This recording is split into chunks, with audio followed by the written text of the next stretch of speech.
Good morning, everyone. We're just getting settled. Just give us a minute.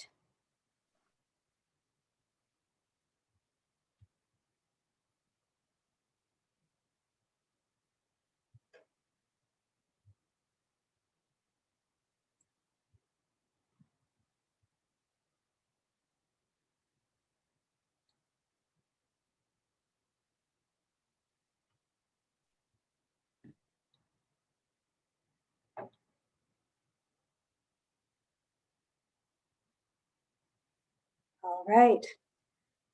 Good morning, everyone. My name is Christine Vargas, and I'm the Senior Manager for Strategic Communications at PSI and your producer for today.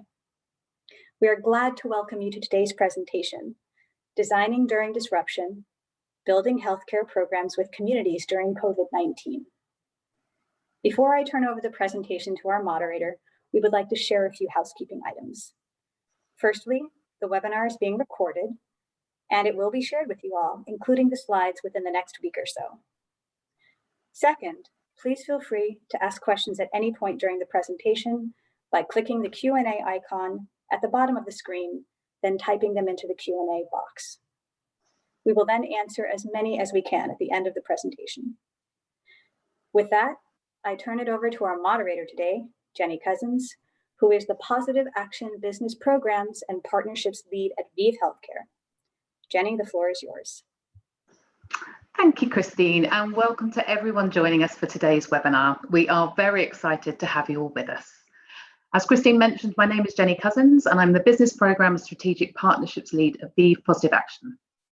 For those less familiar with ViV Healthcare, ViV is the only pharmaceutical company 100% dedicated to supporting people living with and affected by HIV/AIDS. Positive Action, originally part of GSK's global health programs, has been funding community-based and led organisations for nearly 30 years and supports the company's mission of leaving no person living with HIV behind. As we've seen, no one could have predicted 2020 and what sadly continues well into 2021. COVID has affected each and every one of us personally and professionally, and I continue to be inspired by our grantees every day, and not only those we specifically funded last year as part of our COVID Emergency Response Fund, but also our existing grantees that have shown incredible resilience and the ability to adapt, innovate, and respond within their existing projects. Shortly, you will hear presentations from leading global health organisations on how they've used human-centred design, HCD, to create health services directly with and for the consumers who use them, while taking the unprecedented pandemic into account every step of the way. But before we do, I'd like to share some personal reflections on how I've seen HCD executed in programme creation and delivery over the last 18 months, and some of the benefits I see in this approach. Human-centred design, and specifically youth-driven design, where I've had the most exposure, puts the voices, preferences, and the ideas of young people at the centre of the intervention development process and decision-making. Not only does this typically lead to more successful intervention outcomes, but it is the preferred approach from an ethical perspective.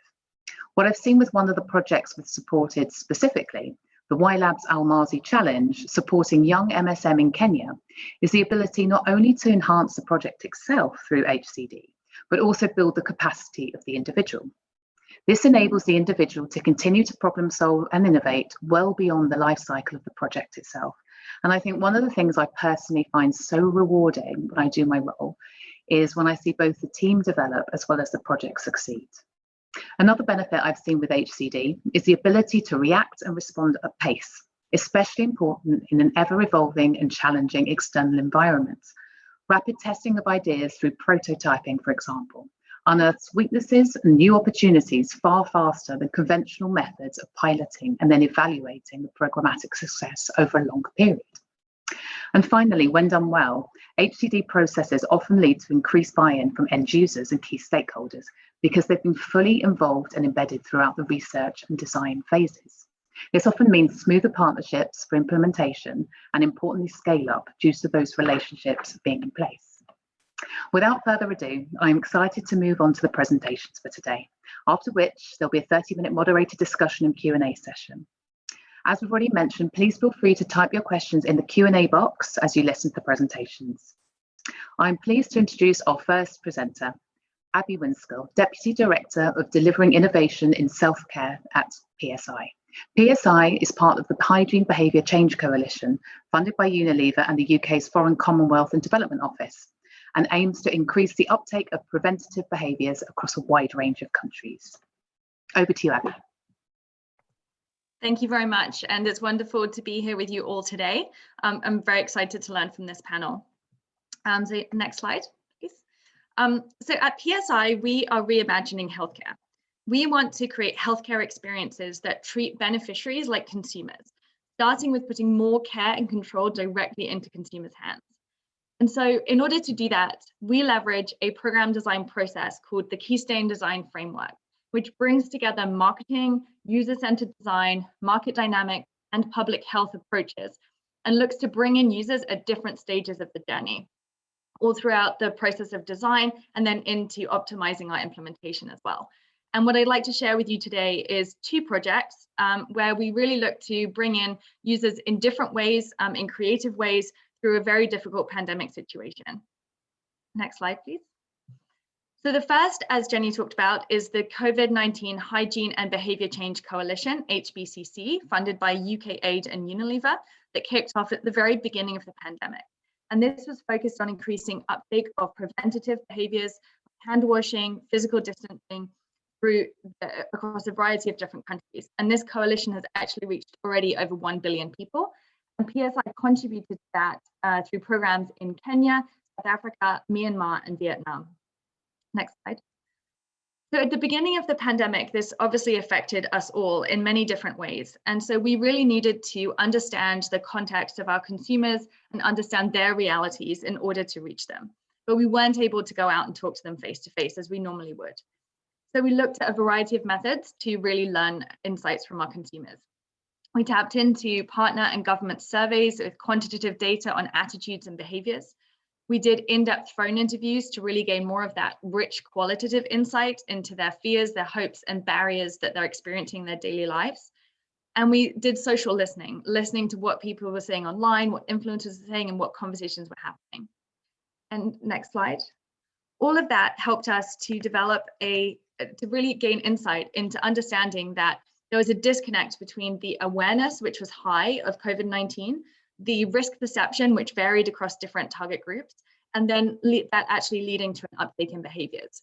And what we saw is that despite being bombarded with public health information and Ministry of Health communications on a daily basis that was quite dictatorial in the need for hand washing and physical distancing, we wanted to try a different, more positive and empathetic approach to engage. And so we recognized that COVID-19 suspended what was normal in people's lives. And so we wanted to show that actually by incorporating the preventative behaviors into their everyday lives, that they could create a butterfly effect, help them get back to a new normal, and hope to inspire them to focus on the potential positives of that new normal, as opposed to the negatives of their current reality. And so this concept of the new normal was then taken and executed differently in each of our countries to make it truly resonate locally. And so far, we've reached nearly 83 million individuals reached with this messaging as one of the HBCC's largest contributors to their program. I want to, on the next slide now, deep dive into one country in particular, which was PSI South Africa. And they had a really interesting approach where they looked to bring users into the generation of content to create empathy and engagement. They worked with the Children's Radio Foundation that trains youth across Africa as radio reporters, and they worked with them to create 4 extremely powerful documentaries, which really puts the spotlight onto key realities that people were facing in their communities, things like school shutdown, and what that really meant, or people losing precious members of their family. And what they did was create these and push them out for people to view, but they also then created facilitated film screenings, where trained facilitators would guide the audience to watch the film, reflect on the film, and then to talk as a community about how they could together reinforce and implement those behaviors that were required on an everyday basis, and how collectively they could move towards a new normal. And then they brought these learnings back to the program. So a really fantastic, innovative way to bring users into the process and to create that empathy and real, true community engagement. And this, one of the documentaries did actually win an award at a prominent Africa Film Festival. onto the next slide. And then another example, moving over to Kenya now, is a slightly different example where we used live prototyping with providers, so providers as consumers. So PS Kenya, in conjunction with the Ministry of Health, developed a COVID-19 course that was aimed at building the capacity of healthcare providers to manage COVID-19. And they really wanted to focus on private providers, which make up about 40% of visits in the health system in Kenya. So what they did was to create an interactive WhatsApp platform that had 12 modules that covered all of the areas of COVID-19, infection prevention, diagnosis, case reporting. And they wanted to create this so that providers could take the course at their own convenience. It was remote learning, and it offered video, text, and visual illustrations throughout the course. They created the course, and then they did basically a beta test where they did moderated testing with providers on a WhatsApp chat where they could communicate and they could really learn about what's working and what's not working. And hopefully from the screen you can see some chats where they're really saying what they like about it, and some chats where they're giving some really specific feedback around what they would like to see change. And all of that feedback was taken to then optimize. And now there are over 3,100 unique users of the chatbot in Kenya, which is a really great usage of this platform. And this approach of live prototyping is something that we've now been taking. Our digital health team works across multiple different projects as a really powerful way to do real life remote prototyping. So hopefully you can see from all of these examples for the for the HBCC Coalition project that we really, even under strict lockdown conditions, we were able to be creative about how we brought consumers into different stages of the process to really make sure our communications were resonating. I'm now going to switch gears and on the next slide, talk about the DISC project, which is the project I currently work on. The project is called DISC, Delivering Innovation in Self-Care. It's funded by the Children Investment Fund Foundation, CIF, and we're really focused on accelerating an uptake in demand and access to self-injectable contraceptive as part of a basket of self-care sexual and reproductive health needs, which, as you can imagine, during a pandemic, having the option to access more contraceptive options outside of the healthcare system or the traditional healthcare system can be a huge benefit. So this project kicked off in January 2020. And immediately we were hit by the pandemic. And just going on to the next slide, we had actually planned to do a significant amount of consumer and provider insight to really be able to understand what the current context was and how we might overcome barriers to enable women to access self-injection and see a valuable need for that in their context. But we weren't able to go out and speak to anybody. So again, we really looked at doing remote methods using online and phone interviews, in-depth interviews with current, early adopters and new users. And by doing that, we were really able to then map a consumer journey. So we were able to look at their current journey and then their ideal journey. And that helped us to really identify the barriers. And once we knew that, going on to the next slide, we were then able, at that point in the countries, we were able to do some local ideation and prototyping in person with our consumers, obviously adhering to COVID-19 protocols. We were able to really do ideation and both with consumers and then with our core team at the country level and the global team. We were based in about 6 different countries, and so we had to go online. And so we used multiple whiteboarding tools, Mural, for example, help us to co-create, to help us to have those collaborative brainstorming sessions. And we really came up with a set of prototypes, going on to the next slide, that we were able to come, which would really help us to overcome those barriers in that consumer journey. Things like a buddy system where people could buddy up with someone else in the community to help them through that process of self-injection. Things like myth-busting ideas or talking cards to help overcome some of those barriers that we were seeing in our consumer journey. And we were able to test those through mixed approach of quantitative and qualitative methods to test our prototypes in both Nigeria and Uganda. And we're now at a point where we're ready to take some of those prototypes and implement them. So through DISC, we took more of a traditional user-centered design approach. Definitely, it took a lot longer and it was more complex because of the lockdown conditions, but we were still successfully able to come out at the end with a set of prototypes that have been validated and designed with our consumers. And so I'll just summarize by talking through a few of our learnings that I wanted to share with this group. So hopefully you can see from this that deems that bringing users into the design of a program is absolutely critical, and that doesn't change when we're thinking about during a pandemic, but it does make it harder. And so we were really creative, and I think in some ways the pandemic allowed us to find new and innovative ways to bring users into the design and into the ongoing optimization of the program. And so I think there's always new ways that we can do that and learn from each other. We learned that phone or online methodologies can definitely be effective in gathering insights. We were able to do a lot of insight gathering, but as always, a good moderator is key. It's even harder on the phone to really probe and to get rich insight. And so it's really important that you have that good moderator. There were also challenges in having to cut down the discussion guides or do multiple different sessions with the same consumer. So we had to really work through that and learn what worked. And it is possible, but it does just take more consideration. Similarly, recruitment can be more of a challenge. I think there is a bias that happens when you can only focus on phone or online methodologies, and that you are only reaching people who have access to those phones or access to digital. And so you do have to take that into account, and it can take longer as you have to match people with phone numbers and chase them. We did work with external agencies, and that can help, but it can be resource intensive. I would still say in-person facilitation is preferable to remote. It's definitely possible, and I'm interested to hear from other people's experiences on this. And we would recommend that if you're working with an agency or your core team is based somewhere different to your consumers, that you do bring in a local facilitator, as having somebody who can really get the pulse in the room is really important. For internal co-creation, we used online whiteboarding tools, and they were fantastic. But it's not a silver bullet to make sure that you have participation from all, and that you really make sure you have that really collaborative approach. And so it's really important to make sure that you're mindful of thinking about how you can build on each other's ideas very well. And then finally, I would just say continue to share learnings with each other in the same way that we're doing here about what works and what works. So we're not all working and we're not all experiencing the same challenge, sharing our learnings together.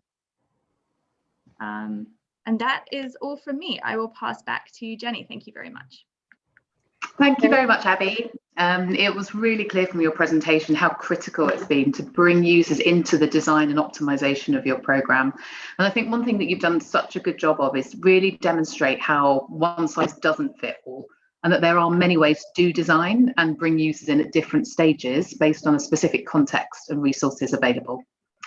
I think however challenging the COVID pandemic has been for so many, it's certainly challenged all of us to get so creative and also generated lots of learnings that can be taken forward. So thank you very much, Abby. I'd now like to introduce our second presentation of today, led by Brittany Thurston, Senior Executive Designer at ThinkPlace, and Sarah Palmer, Disability Advisor, Women's Integrated Sexual Health at Leonard, Cheshire. Over to you, ladies. Thank you, and thank you everybody for being here with us today. As Jenny said, my name is Brittany Thurston, and I am a Senior Executive Designer at ThinkPlace based in Nairobi, Kenya. And for those of you who don't know, ThinkPlace is a design and strategy company with a global network of 10 studios spanning across East and West Africa, Australia, New Zealand, Singapore, and the US. And at ThinkPlace, we humanize complex problems, and we create public value. And we do this by applying design thinking, design approaches, and outside of the more traditional approaches to design, we also apply learnings from behavioral psychology, social norm theory, and systems thinking. And today, I'm happy to be co-presenting with my colleague Sarah Palmer on a project we conducted at the start of the COVID-19 pandemic. And I will hand it over to Sarah to introduce herself and the project now. Hi everyone, my name is Sarah Palmer, and as Brittany said, I work for Leonard, Cheshire as a disability advisor for inclusive programmes. Leonard Cheshire is a UK-based charity with over 65 years experience and is one of the world's largest charities wholly dedicated to supporting persons with disabilities.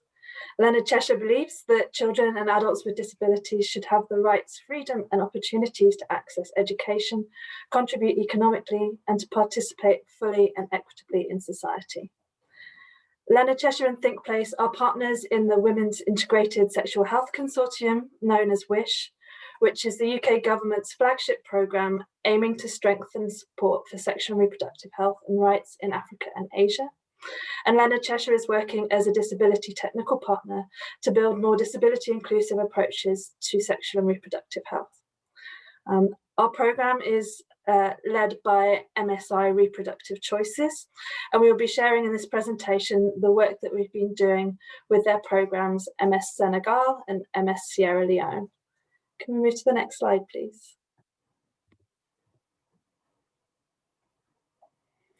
So to start with, I just want to share an overview of the inclusive approach that we aimed to follow.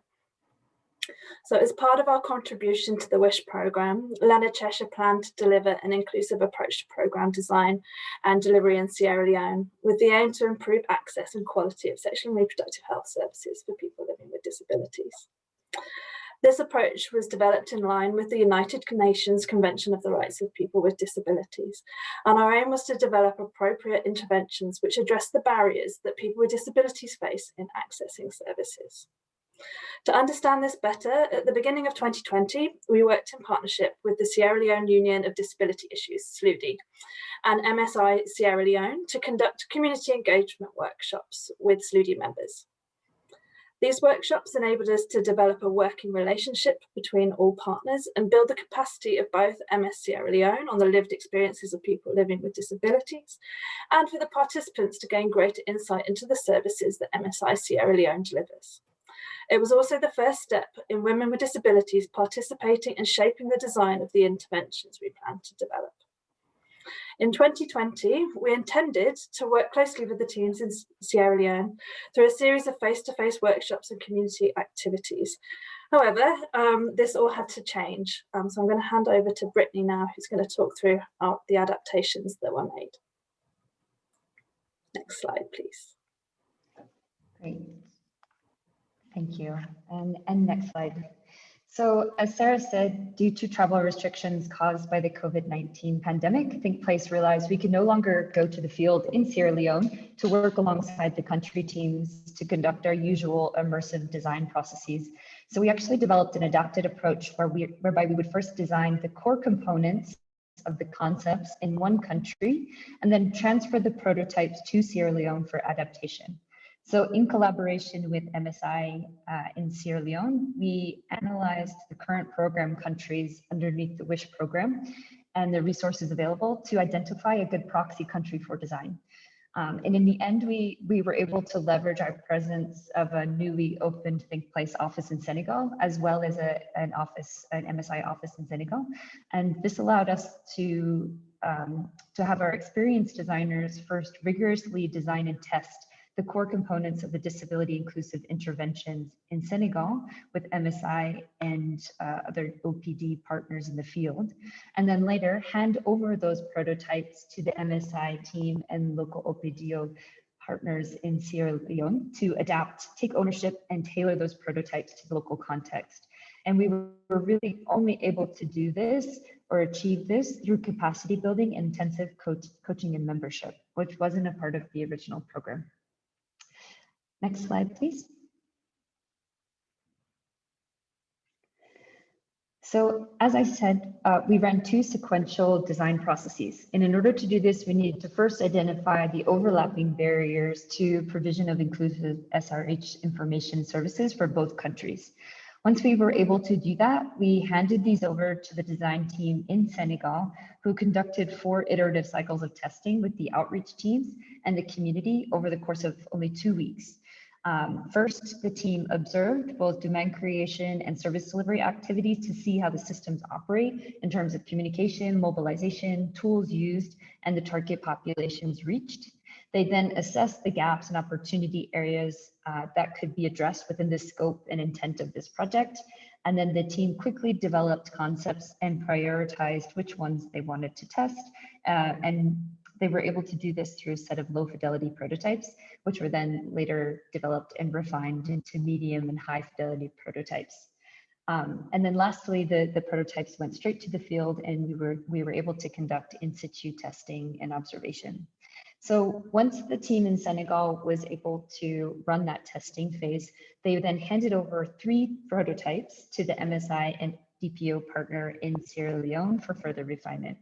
But before testing, we ran a series of virtual capacity building workshops for the teams in country on how to prototype, including how to identify whether a prototype is working or not, and most importantly, have the confidence to actually make changes to prototypes. If something's not working, how do you change or fix it?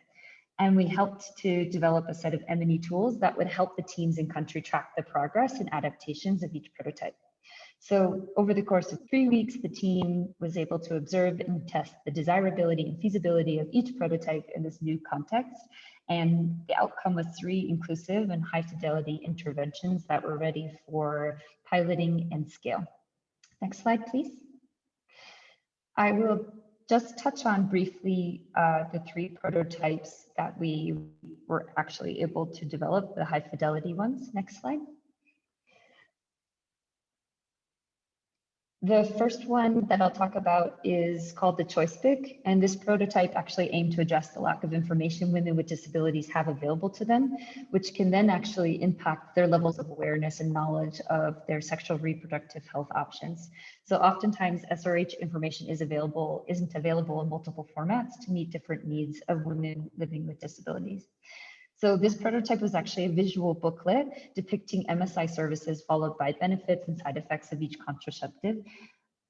The tool translates the content from their normal sensitization scripts into images, and it's used by a person facing communication barriers with the assistance of a buddy who's been pre-identified or an assistant who's accompanied them to the facility.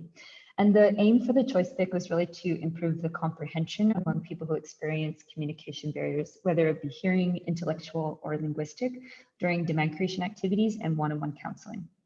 The second prototype was actually called the rumor cards, and the rumor cards aimed to address the barrier that many people with disabilities are expressed fear of being judged by their community and healthcare workers when seeking services, which could actually lead to low self-esteem. And there are negative societal attitudes that say that women with disabilities should or couldn't have sexual relations, or women with disabilities aren't physically capable of raising children. So what this set of cards were, each one was containing a community rumor about a person with a disability. And they were actually used during group sessions to stimulate discussion and dispel some of these myths that were coming out of the community. And the discussion can actually be incorporated into the existing community-based sensitization activities. And the ultimate aim of it was to reduce negative stereotypes about people with disabilities and initiate really open and honest dialogues within the community, especially around accessing sexual reproductive health services. The last prototype that came out of this design by distance approach was called the Inclusive Services Guide. This prototype really deals with the lack of relevant and specific information from mobilization to service delivery. Information is often just not created in a way that accommodates persons with disabilities. So this guide was actually a booklet that offers advice and guidance to community mobilizers and service providers on how they can better prepare for and tailor their services to clients with a disability. The first section deals with prepping and mobilizing sites, and the second one is more general tips and guidance, as well as specific tips and guides for different types of disability. And the aim is just to create an easy to implement adaptations for these different providers, and that they're able to adopt and provide them discreetly and reference them discreetly when providing services. Next slide, please.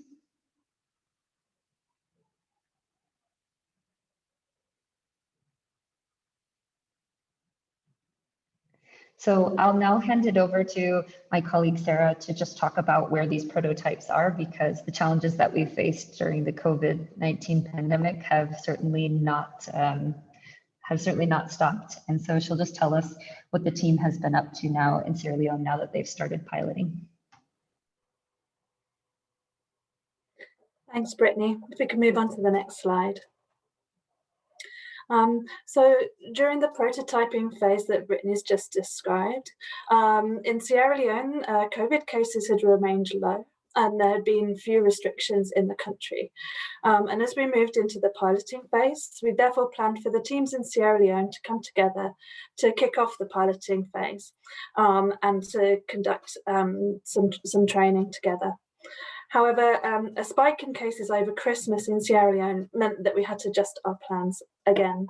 So in replacing the face-to-face training with a multi-channel approach to capacity building, we decided that as we weren't able to provide detailed training face-to-face, that a staggered rollout of the prototypes would be desirable.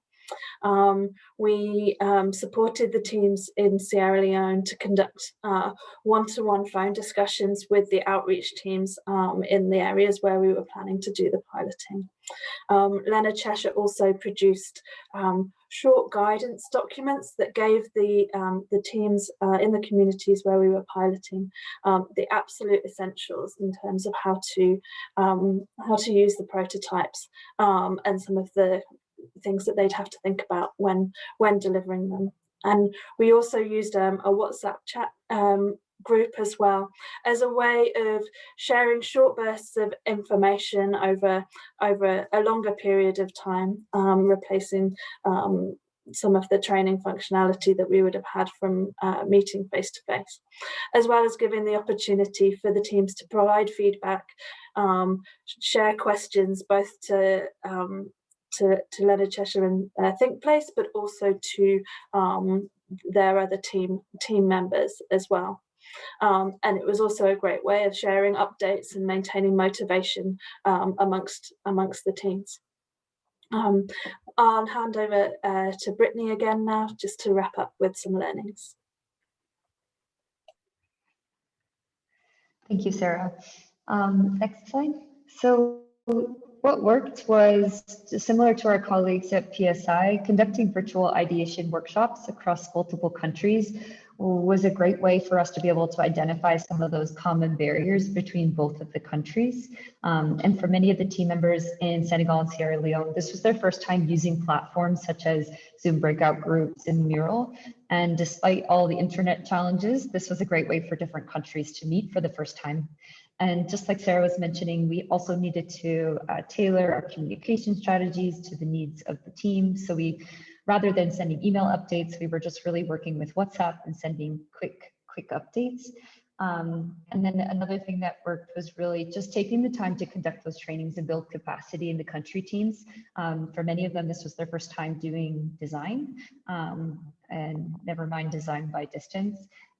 As well as disability inclusion work. So we just really had to build in that space and time for them.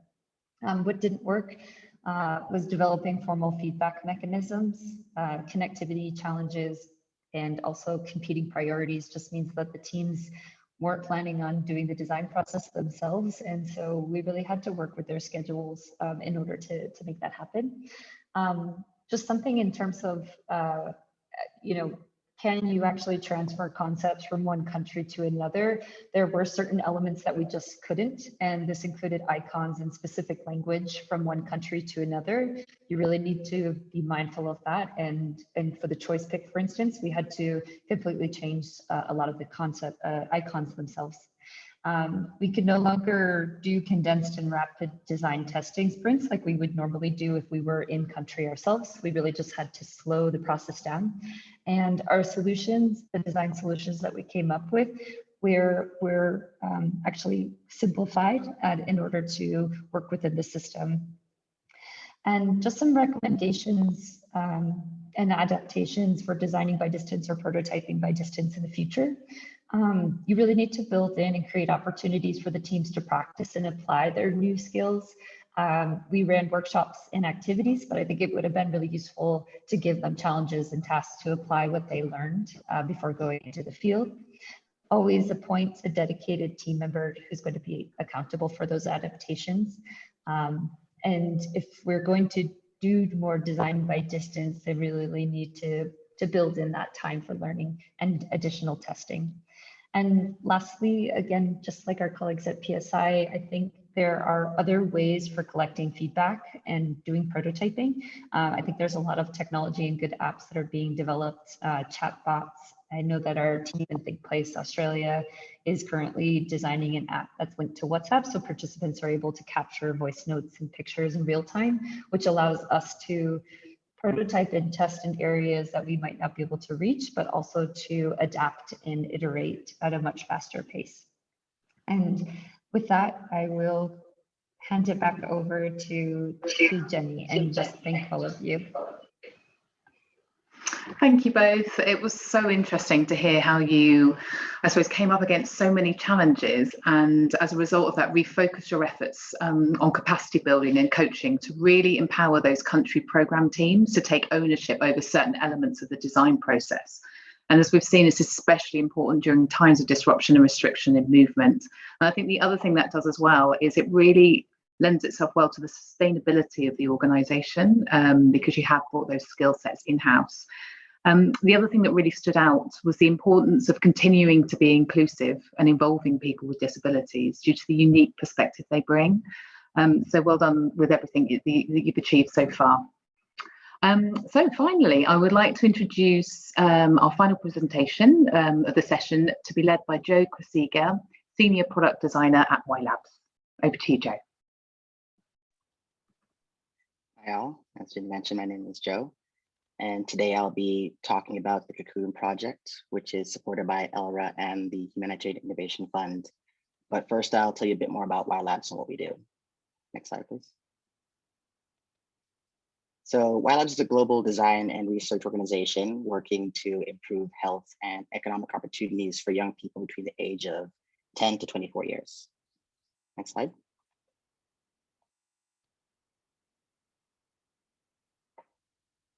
I'll be sharing a case study of how we were able to conduct design research and prototyping to co-create safe spaces for menstrual hygiene management in humanitarian contexts during the pandemic. Next slide, please. So emergencies caused by disasters and displacement exacerbate challenges for women and children, with menstrual hygiene management being one of the least regarded elements, where limited access to sanitary pads, washing supplies, and safe spaces for women and children and girls are an issue in humanitarian crises. Next slide, please. So for some context, located in the northwest of Uganda, the Bidi Bidi refugee settlement is one of the largest in the world, with 80% of refugees hailing from South Sudan. The settlement is divided into 5 zones, and our team conducted research in Zone 5 because it's where we have the heaviest partner presence. Next slide. So YLabs, along with our partner organization, Kuja, conducted design research and prototyping in Bidi Bidi during the pandemic, where we were able to involve 144 community members, ranging from girls, women, aged 15 to 24, young men, boys, parents, guardians, and WASH experts. Next slide.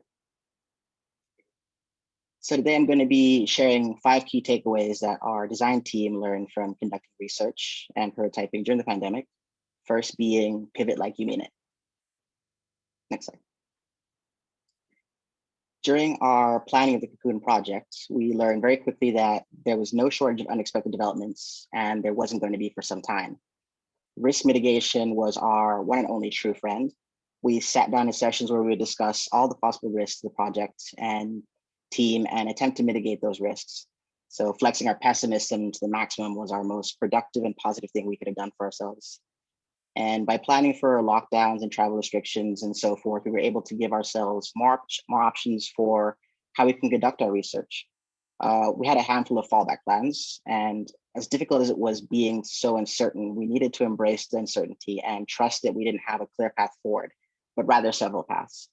So working with this uncertainty made us prepare to fail and fail fast so that we could easily pivot and move our efforts down new paths.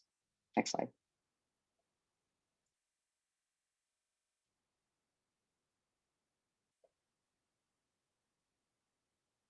The second takeaway is a blended model for distributed design rather.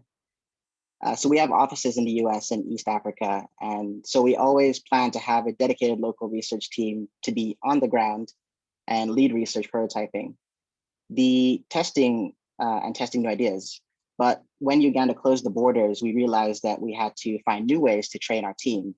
We contracted a local designer to help with the project alongside of those that were on the ground, being me, and with our local ground partners, Kuja. Next slide, please.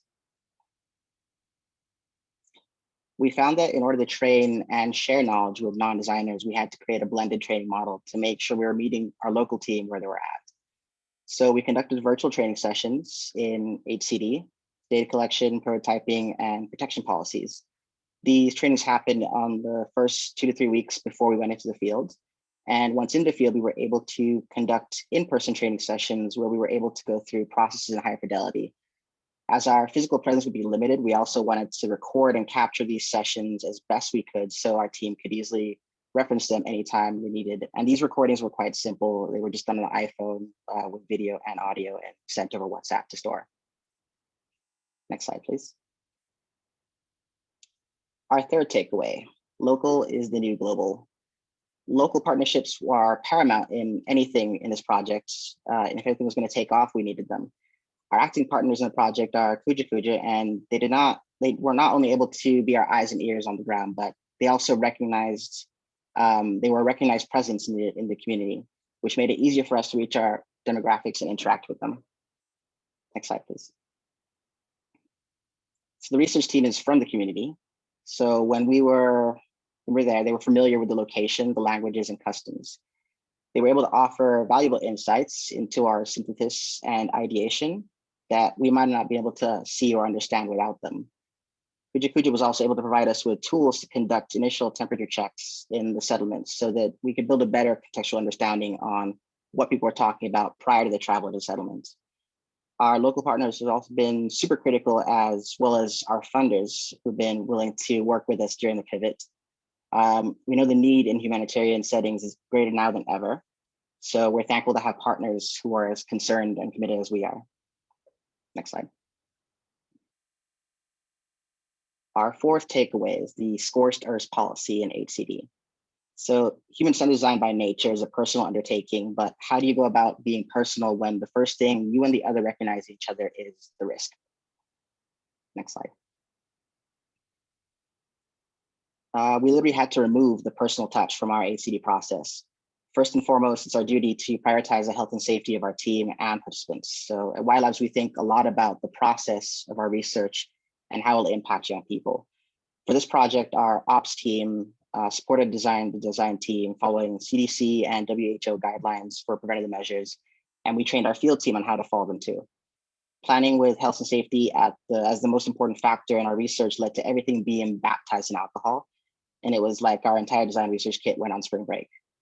All the printed materials had to be laminated so they could be cleaned, and participants were not made to touch any assets as an added precaution. Of course, face masks were worn by both the participants and interviewers, but the lack of facial expressions, ability to emote, and personal interactions carried the risk of making the sessions feel very clinical. However, our field team was able to compensate for this. They would often extend their prototyping sessions up to 4 hours, or they would have the interviews in an area where people were more comfortable, which would allow people to do what they had to for their daily routines. The added layer of comfort and convenience helped the participants feel more comfortable with answering questions and opening up about sensitive topics. Next slide. Our fifth and final takeaway is that it's always sunny. There's one positive that our radically distributed design team found, and when we didn't quite expect, and that was our time zones. Next slide. Our time zones were so far apart that when one team's day ends, the other day is just starting here. We would work 24 hours. No piece of content or data was left alone for more than an hour. We had more time to work and rapidly implement suggestions from the team on the ground. When it came to iteration in the ground design research kits, the team could innovate rapidly. And when we reached saturation on points with certain topics, the next morning they had a fresh set of questions and we could gather new data in a short amount of time. Next slide, please. So in closing, the work and prototyping we were able to achieve in these weird times have allowed us to progress the Cocoon project to a pilot stage, where we'll be constructing 20 female-friendly MHM structures, which will service approximately 300 young women and children and girls in the Bitty settlement, with the goal of the pilot being to test and refine the Cocoon model for scale, And in closing, expect nothing to go to plan and embrace the uncertainty. Thank you. Thank you, Joe. It was really fascinating to hear more about the Cocoon project. I think you bring up such a good point that design organisations around the world have had to grapple with this year. How do you continue to do the work and by delivering on your objectives while still prioritising the physical and psychological safety of the participants? So if you hold on to that thought for just a moment, we will now jump into the Q&A section of the webinar. So if you haven't already typed your question into the Q&A box, we encourage you to do now as we get started. And please note, if we don't get to your question today, we will connect with you after the presentation. So I'd like to kick off the Q&A with the first question. Joe, I'm going to come to you first. Can you tell us a bit more about the kind of prototypes you were able to co-design and test as part of the Cocoon project? So we were able to test and prototype four prototypes for our Cocoon project. The first being Cocoon Maxi. It's a large communal space that's accessible to the public for the purposes of events, education, and income-generating activities. The Maxi also provides discrete access to female-friendly toilets. The second prototype being Cocoon Mini, which is a small space constructed in household compounds. The Mini is accessible by only a few families in its vicinity and includes areas for showering and laundering and direct water access. Water access being quite important in Bidi where it's constrained with water. Our third prototype was Launchpad, a community-run social enterprise that hired and upskilled young women to make reusable pads. And the initiative also hires and trains young women and men to sell the low-cost sanitary products door to door in the community. And the last prototype was the Monthly, which is a storytelling session led by young women and girls. And in the sessions, older women and young women alike share their experiences with menstruation and sexual health, along with educational context and sanitary product demonstrations. And these were all done with a mix of live prototyping and rough prototyping. Wow, thank you. That's really interesting. With that, I'm happy to turn the floor back to Christine, and she's going to work through the rest of your questions from the Q&A. Many thanks. All right, thank you so much, Jenny. Thank you so much, everyone, especially those of you who have posted questions in the Q&A box. We will answer as many as we can before the end of the hour. A quick note before we jump in. The PSI South Africa team dialed in from the audience to say that the films referenced in Abby's presentation were created by the production company Steps, not the Children's Radio Foundation, although both are wonderful valued partners. And I am going to give this first question to Abby. We have from the audience, we know that partners, family impact self-care product uptake. With COVID pushing families and partners to spend more time indoors, how did the DISC prototyping process ensure that during the interviews and listening sessions, the partner family impacts were minimized? Or was there quantitatively controlling for these effects? Thanks. Over to you. Yeah, I think that's a fantastic question. And it was definitely something that we had in mind in terms of making sure that we weren't putting people inadvertently at risk by reaching out to them. So I think there's a couple of answers to that. I think, so firstly, with the recruitment, it was absolutely a question, would you have a quiet space to answer these conversations? Will you feel comfortable? Will you have the right level of privacy to answer this? So that was definitely one thing that we did to make sure that they weren't going to be interrupted. For the online prototyping, it's possible with WhatsApp have certain privacy settings put onto the chat, so that if people did want, when we've done this on DISC, if people want to participate but they want to make sure no one can find it on their phone, there are ways that we can do privacy options and privacy settings for that. So we definitely took steps to do that. I think what I would say is that you do have to be conscious that because you're taking these steps, that you're probably getting a biased sample of people who have the ability to find a space and have their own cell phone, or have the ability to have that agency, I guess. And so you do have to be conscious of that. For our particular instances in DISC, that was okay because we were looking towards a certain target audience. But I think if you were looking towards maybe more rural target segments or more socially conservative target segments, that may be more of a challenge that you have to look into. Thank you. All right, this next question, I believe it came in during Sarah and Brittany's presentation. So to both of you, How did you encourage creative thinking and ideation virtually? What helped participants to really dig into the ideation? Forgive me, Anne, over to you. Yeah, it's a really great question. When you're not in the same room with everybody, how do you get the juices flowing? But I think that there are ways to build in warm-up activities and to acknowledge the fact that you are virtual, and that's okay. You are on Zoom and we can't pretend like we're not. And so once you've acknowledged that, it's really important to then make space to build relationships amongst participants. So do breakout groups, do lots of breakout groups, and have them just introduce themselves, talk about their work, what their hobbies are. And that way you start to create some of that trust that you would, on a lunch break or a coffee break at a regular workshop. And yeah, maybe instead of breaks, you can actually build in reflection moments as well. It's important to stop and reflect in order to create space for creativity. Sarah, did you have anything else to add? No, I think you've covered that well, Brittany. Thanks.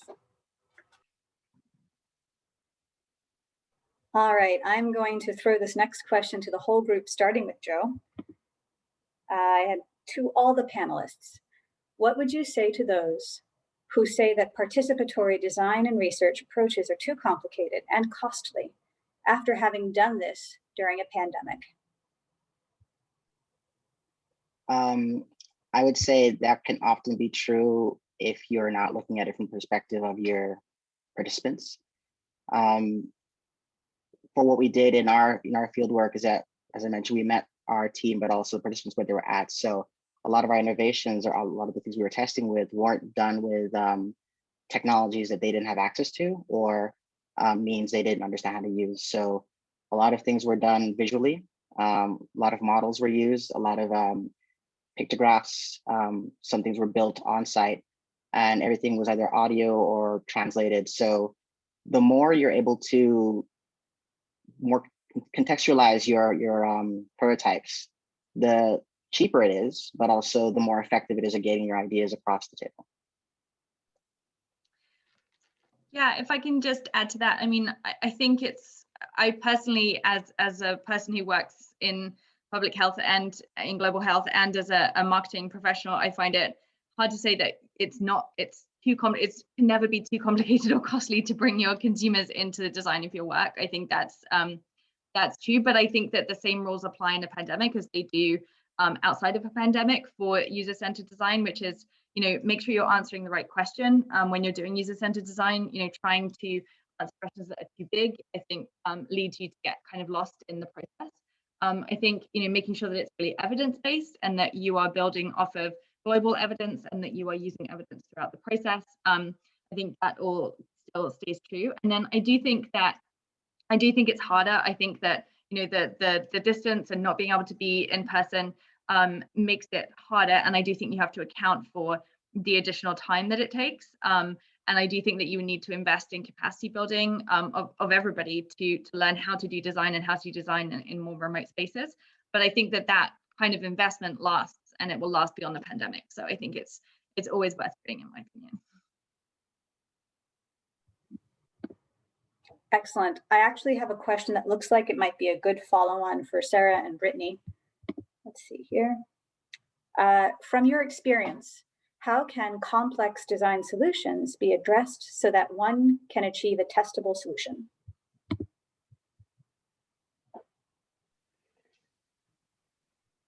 I'll start, Sarah. Please feel free to jump in.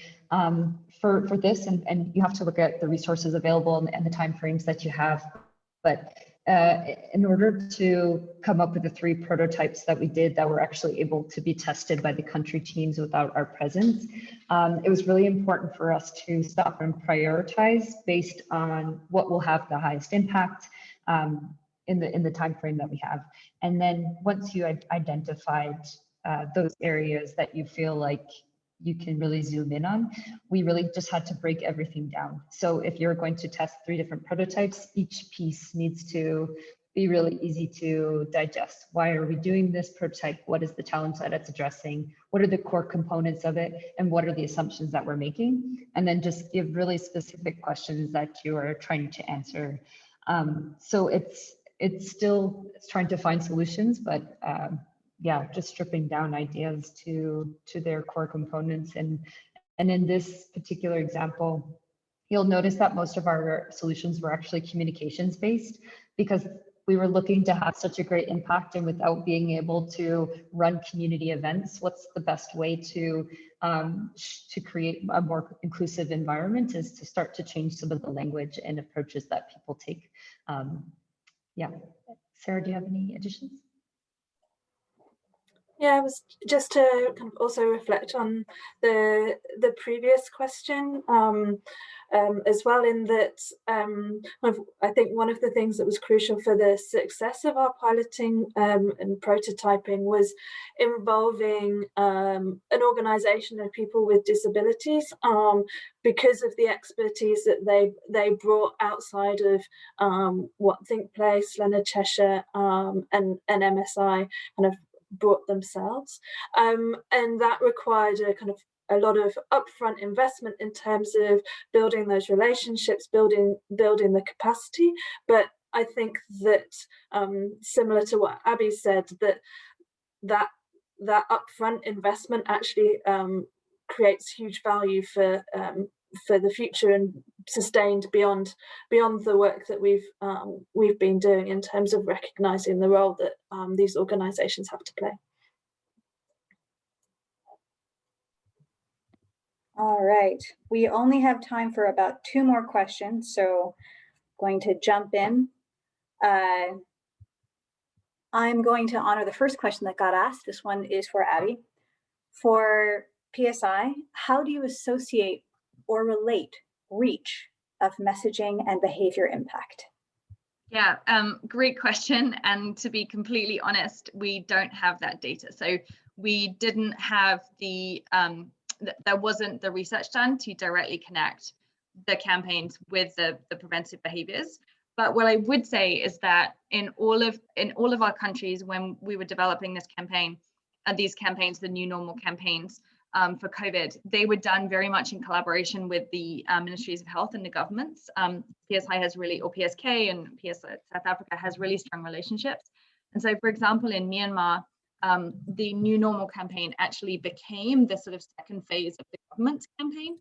And similarly in Kenya, PS Kenya were working very closely to connect our campaign that was done to the HBCC program with their campaign. So the reason I say that is just that I think that really helped to amplify, and it wasn't that we were saying different messaging, but it was really being complementary and amplifying the national public health communication that was happening. And so I think that helped have sort of a halo effect across the communication. So we weren't trying to contradict or be different to it. It was very much complementary, and in some cases very much the government sort of adopted some of that messaging. All right, I'm going to call it. We have 1 minute left, and I want to turn it back to Jenny to close us out. Thank you very much, Christine. That concludes our webinar. A huge thank you to all our presenters, organisers and participants. And just to say as well, there's been a few comments in the chat around sharing the presentation and also the recording, which we will be doing in the next week. So just a huge thank you again, and we wish you all the best for the rest of your morning, afternoon or evening, depending on where you're joining us from the world. So many thanks.